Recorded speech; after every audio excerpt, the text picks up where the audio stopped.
Buenos días a todos. El día de hoy vamos a hablar sobre descompresión torácica.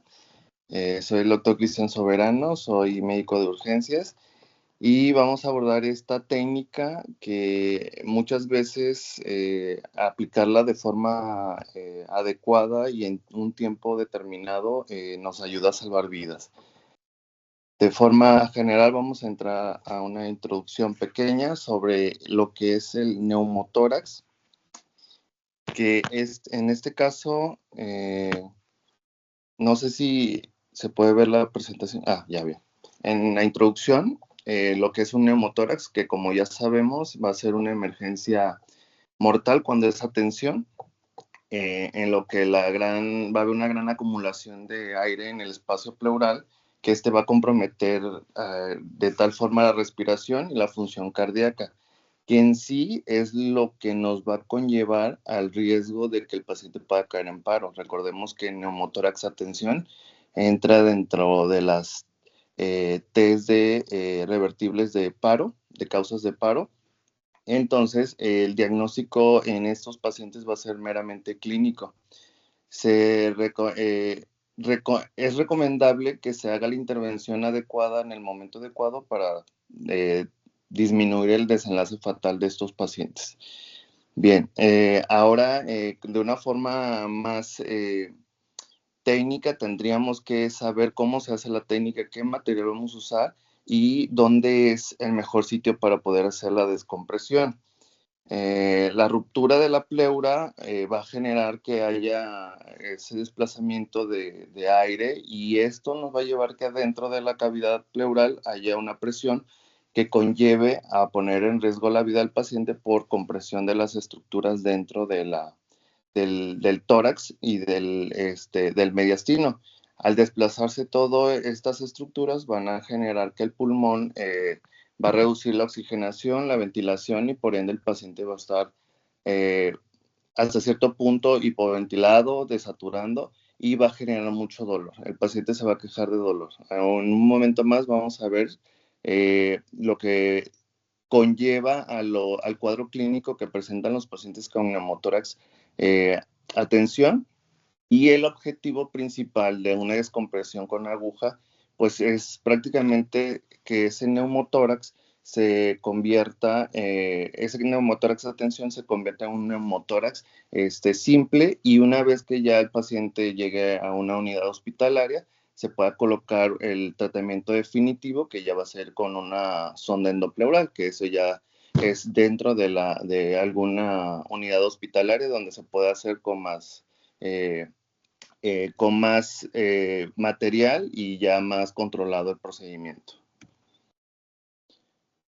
En estos pacientes es importante evitar dar ventilación positiva al principio por el riesgo que conlleva de que ese neumotórax aumente y se convierta en un neumotórax a tensión. De forma inmediata, cuando ya sospechamos clínicamente sobre un neumotórax a tensión, hay que hacer la descompresión con aguja para evitar todas las complicaciones y que el paciente me caiga en paro.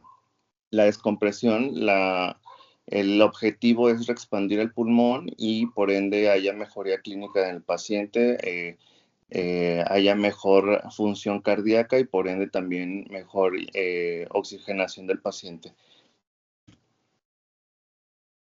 Hay ciertos diagnósticos diferenciales cuando sospechamos en neumotórax a tensión, que estos van a incluir tromboembolia pulmonar, un síndrome coronario agudo, disección aórtica, alguna neumonía, pericarditis, las propias fracturas y las lesiones de diafragma. Todas estas patologías que se presentan en múltiples pacientes las tenemos que tener en cuenta en base al interrogatorio del paciente y sobre todo al propio antecedente. Si es un paciente que tuvo un traumatismo de tórax, pues definitivamente vamos a dirigir nuestro diagnóstico a un neumotórax. Las causas pueden ser variables. Vamos a clasificarlos en traumáticas y las atraumáticas. Dentro de las traumáticas, todo paciente con trauma abierto o cerrado de tórax pueden generar neumotórax a tensión, y también están las causas atraumáticas, que en este caso ya son pacientes que tienen algún antecedente propio pulmonar, una enfermedad pulmonar que va a generar neumotórax espontáneos. También en los hospitales o en las unidades hospitalarias hay ciertas causas que me pueden generar un neumotórax, como la colocación de un catéter central, una biopsia de pulmón, barotrauma por la ventilación mecánica, una traqueostomía percutánea, toracocentesis, inserción de marcapasos, broncoscopías, la propia reanimación cardiopulmonar y también un bloqueo del nervio intercostal. Son causas que nos pueden generar neumotórax. Muchas veces los neumotórax se generan y son neumotórax simples o que son menos del 20%, pero con el paso del tiempo se pueden ir aumentando la presión a nivel intrapulmonar, intrapleural, perdón, y ya esto va a generar que ese neumotórax sea más grande y llegue a un neumotórax a tensión. ATLS nos dice que neumotórax a tensión va a presentar ciertos síntomas, ciertos signos que nos van a dar la sospecha en el término para poder hacer un procedimiento adecuado o una intervención adecuada. En este caso va a haber dolor, va a haber disnea, desviación de la tráquea.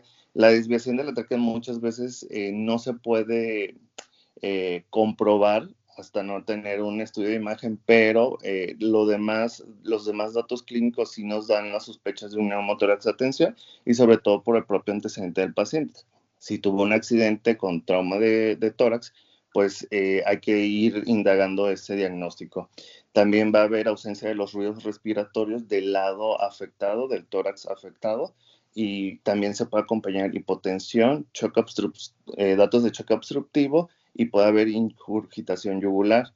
En este caso, si ya clínicamente estamos viendo que hay datos de un neumotórax de tensión, definitivamente ya tendríamos que hacer una descompresión con la aguja, que prácticamente es el tratamiento de primera línea y posteriormente ya una vez que llega el paciente al hospital, ya podemos tomar estudios de imagen y ya determinar o colocar una sonda endopleural, que eso ya va a depender el grosor de la sonda y toda la técnica que se vaya a usar. En el contexto de neumotórax a tensión, hay que saber qué material vamos a usar. Hay que tratar de siempre usar agujas de descompresión, no siempre están disponibles y en este caso yo sugiero que se pueda utilizar los yelcos o los catéteres de mayor calibre que tengamos en la unidad o en la ambulancia, si estamos a nivel prehospitalario. Más adelante vamos a hablar sobre un metaanálisis donde sugieren cuál es el tamaño adecuado y la zona adecuada para poder hacer una descompresión. Existen las propias agujas de descompresión que van hasta los 8 o 9 centímetros aproximadamente, que estos ya tienen una aguja que es la guía, la que vamos a utilizar, y posteriormente hacemos la punción y ya vamos retirando la aguja. Vamos a ocupar gasas, vamos a usar algún antiséptico donde vamos a hacer el sitio de punción. Idealmente deberíamos de colocar anestésico local, pero no siempre ni la condición del paciente lo permiten porque a mí me urge descomprimir el tórax, ¿verdad? Entonces, esa lo podemos dejar como una opción. Los yelcos, siempre y cuando sean de mayor calibre y los más largos que tengamos a la mano. Hay algunas técnicas que sugieren el uso de una llave de 3 vías con una jeringa. Sin embargo, esto ya es dependiendo la disponibilidad que lo tenga. No siempre se utiliza porque lo que buscamos, como ya les dije desde un principio, es poder descomprimir el tórax. Podemos, ya teniendo todos esos materiales o el recurso necesario para poder hacer la descompresión, ahora sí vamos a proceder a ver un poquito más sobre el procedimiento. Estas son las agujas que les comento que son especiales para descomprimir de primera instancia o de primera línea, por así decirle, que estas son de grueso calibre y son mayor de 8 centímetros aproximadamente. Estas ya están establecidas para la descompresión. Sin embargo, no todos o no sé si en todas las unidades sí las tengan disponible, pero la intención es que tenga ciertos orificios para que también ayude a descomprimir con mayor facilidad el tórax. Hay de 8 centímetros, hay de 9 y hay hasta de 10, si no mal recuerdo. Bien, la técnica. Es importante que una vez que lleguemos ante un paciente que acaba de sufrir un trauma de tórax, ya sea abierto o cerrado, identificar el cuadro clínico. Si ya identificamos y tenemos la sospecha clínica del que el paciente está presentando un neumotórax, atención, lo primero que hay que hacer es monitorizar al paciente, ver sus datos clínicos, signos vitales, si ya hay o no datos de choque, sobre todo pensando en un choque obstructivo. En estos pacientes es importante colocarle oxígeno suplementario. Inicialmente se pone un monitoreo cardíaco más oxígeno y ya tomando la decisión de colocar, hacer la descompresión como tal, vamos a colocar al paciente en decúbito supino. Vamos a hacer una asepsia local en el sitio donde vamos a hacer la inserción de la aguja. Aquí ya va a depender y como les decía, más adelante vamos a ver un metaanálisis donde hay una discusión entre cuál es la mejor zona para hacer la descompresión. Al final de cuentas está el segundo espacio intercostal, línea media clavicular, ya sea izquierdo o derecho, o un quinto espacio intercostal, línea media clavicular, izquierdo o derecho. Ya una vez que ya tomamos la decisión de dónde vamos a hacer la propia inserción de la aguja, eso es lo que les decía de la anestesia local. Eso ya va a depender si el paciente lo permite, si su estado clínico lo permite, lo podemos hacer. Si realmente ya hay datos de un choque obstructivo y que pueda estar el paciente en riesgo de caer en paro, coloquen la aguja, hagan la inserción, no se esperan a colocar la anestesia local. Una vez que ya vamos a hacer el procedimiento, vamos a introducir la aguja. Si se dan cuenta en la imagen, hay una jeringa con una llave de 3 vías. No siempre es necesario, pero teóricamente ahí vamos a ir viendo cuando vamos a introducir la aguja, prácticamente al hacer la aspiración van a empezar a salir burbujas. Siempre la introducción de la aguja propiamente va a ser a 90 grados sobre el borde superior de la costilla para evitar dañar el paquete vascular propiamente de la caja torácica y posteriormente se va a escuchar un ruido, va a haber un sonido muy característico cuando entramos a cavidad pleural y este sonido lo vamos a escuchar y ya vamos a dar por hecho que estamos dentro de la cavidad pleural. Una vez que ya escuchamos como tal, ese sonido o esas burbujas, ya podemos ir introduciendo el catéter y sacando la aguja para evitar que la aguja vaya a alcanzar algún vaso o alguna estructura más adentro. Teóricamente no debería pasar nada o no debería haber alguna otra lesión porque el neumotórax, atención, pues está prácticamente generando una presión a un lado de las estructuras. Entonces, una vez que ya entramos a la cavidad, quitamos la aguja, que es nuestra guía, y ya posteriormente dejamos que fluya lo que resta de aire que está dentro de la cavidad. Esta es otra imagen donde la están haciendo a nivel del quinto espacio intercostal. Este también es válido, también se puede hacer ahí. Sin embargo, esto ya va a depender de las características propias del trauma torácico y sobre todo si las condiciones del paciente, supongamos que tenga fracturas costales o que hayan datos de fracturas costales, pues ya vamos a determinar cuál es la mejor zona para la inserción. Vamos a dejar que fluya el aire de la cavidad torácica y obviamente tenemos que esperar que haya una mejoría clínica. El paciente, tanto en la cuestión circulatoria o del corazón, va a haber mejoría y tanto en la cuestión respiratoria, porque el objetivo de poder hacer esta reexpansión es que al hacer la punción haya esa reexpansión del propio pulmón y por ende el paciente tenga mejoría clínica. Vamos a estar reevaluando al paciente periódicamente hasta que ya llegue a una unidad hospitalaria, siempre y cuando esté en una unidad extrahospitalaria o en el prehospital, sobre todo nuestros compañeros de paramédicos, quienes son los que pueden hacer esta intervención en lo que acuden o terminan de llevar al paciente a una unidad hospitalaria, donde ya se toma la decisión de colocar ya una sonda endopleural. Este procedimiento como tal sí tiene ciertas complicaciones, sí las hay, pero definitivamente todo va a estar relacionado al procedimiento en cuestión de que si hacemos una mal técnica, si diagnosticamos de forma inadecuada un neumotórax de tensión, ahí sí podemos generar un neumotórax simple por la misma lesión que podemos generar, laceración del pulmón, un hematoma local, eh, si hay alguna falla en la técnica, y dolor o infección en el caso más severos donde está el sitio de inserción.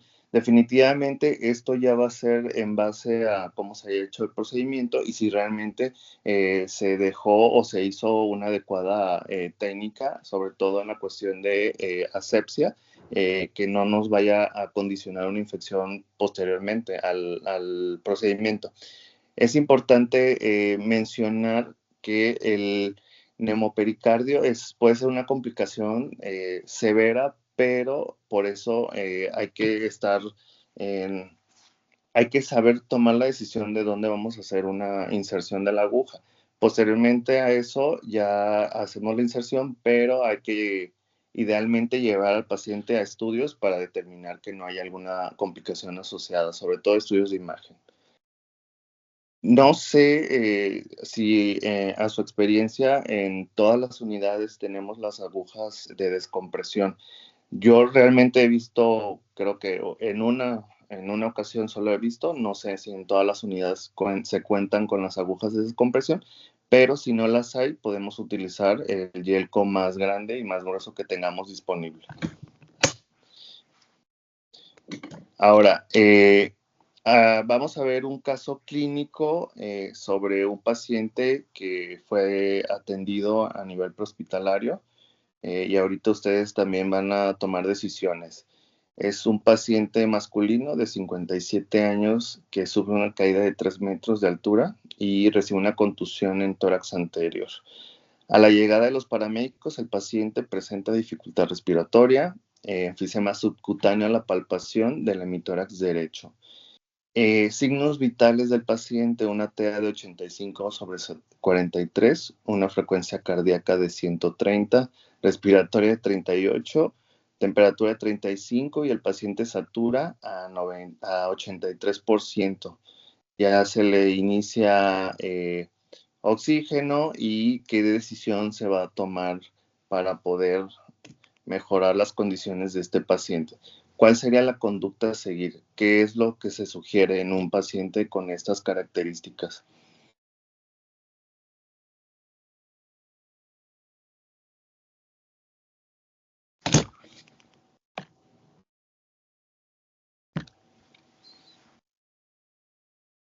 De las opciones que se colocaron, realizar una tomografía de tórax, una trombólisis urgente, una intubación orotraqueal o la descompresión torácica.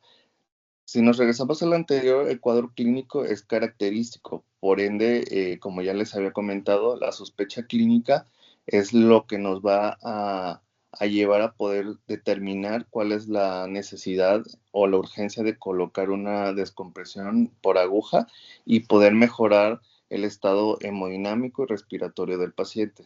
Eh, una vez que se haga el procedimiento, pues vamos a estar evaluando al paciente para determinar si hubo una mejoría o no y en su defecto poder hacer una siguiente descompresión.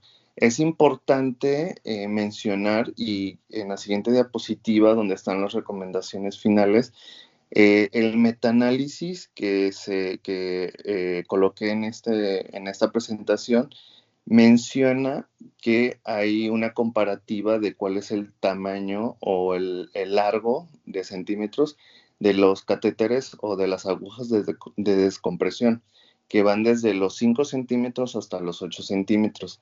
Y en este metaanálisis compararon medidas, las mismas características de los pacientes y determinaron que un tamaño adecuado es de 7 centímetros. porque aparentemente con pacientes que se utilizó una aguja de descompresión de 5 centímetros hubo mayor fracaso en el procedimiento y se tuvo que hacer una siguiente intervención con una aguja o un yelco o lo que tuvieran disponible mayor a 5 centímetros. Y se llegó a la conclusión de que para evitar fallos en la misma descompresión con agujas, se sugiere utilizar una medida mínima de 7 centímetros. Aquí ya va a depender si es el lado izquierdo o el lado derecho, pero si fuera del lado izquierdo, la descompresión debe ser con una aguja de 7 centímetros en la segunda línea intercostal medio clavicular para evitar, si lo hacemos en el quinto espacio intercostal, evitar una lesión a nivel cardíaco, que es lo que queremos evitar en todos los pacientes, no generarles más problema, ¿no? Pero si es en el hemitórax derecho, podemos utilizar el segundo espacio intercostal, línea media clavicular, o el quinto espacio intercostal, línea media axilar. Siempre y cuando tengamos ya el estado clínico del paciente, la sospecha clínica, ya tomamos la decisión de dónde haríamos la descompresión. Siempre y cuando la intención es reexpandir el pulmón, mejorar al paciente y posteriormente ya darle el tratamiento definitivo, que ya se va a realizar por medio de una colocación de una sonda endopleural, que eso ya se hace a nivel, como les había dicho, a nivel hospitalario. Ya le colocamos la succión, el equipo para el propio drenaje del neumotórax, y en su defecto ya una vez ya estabilizado el paciente, lo podemos mover a estudios de imagen y ya determinar el grado de lesión o si va a requerir algún otro tipo de intervención.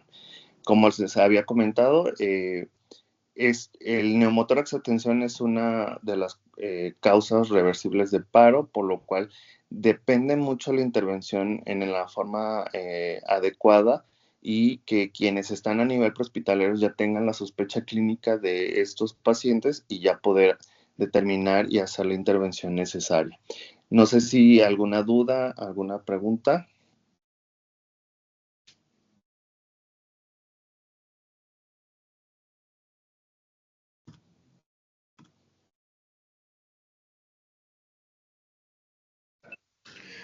Hola, muy buenos días a todos.